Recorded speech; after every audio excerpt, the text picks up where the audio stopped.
Hello viewers, நான் Jose.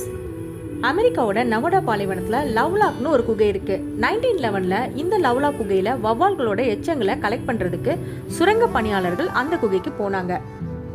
Ton கணக்கில் வவ்வால்கள் எச்சங்கள் இருக்கிறத பாக்குறாங்க. உடனே சான் பிரான்சிஸ்கோல உள்ள ஃபெர்டிலைசர் கம்பெனிக்கு அதை அனுப்புறாங்க. அதுக்கப்புறம் சுரங்கத்தோட இன்னொரு பகுதிக்கு போறாங்க. அங்க இருக்கிறத பார்த்ததும் ஷாக் ஆகுறாங்க. அப்படி என்ன பார்த்தாங்க? மனித மண்டை ஓடுகள் பெரிய சைஸ்ல பாக்குறாங்க. பெரிய சைஸ்ல ஸ்கெலட்டன்ஸ்லாம் பாக்குறாங்க.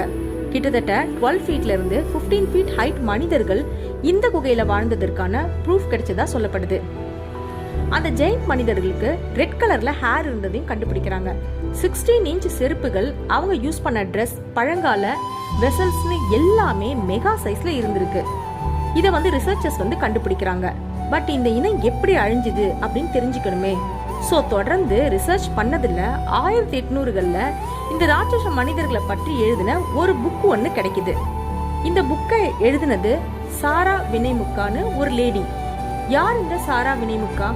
அமெரிக்காவோட நவடா பாலைவன பகுதிகளில் வாழ்ந்த பையூட் இன்ன மக்களோட இளவரசியாக இருந்திருக்காங்க. அவங்க ஒரு நல்ல எழுத்தாளரும் கூட.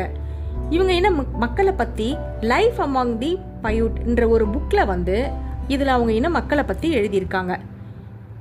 இவங்க இன மக்களுக்கும் சிட்டேக்கா இன மக்களுக்கும் ஒரு பெரிய போரே நடந்திருக்கு.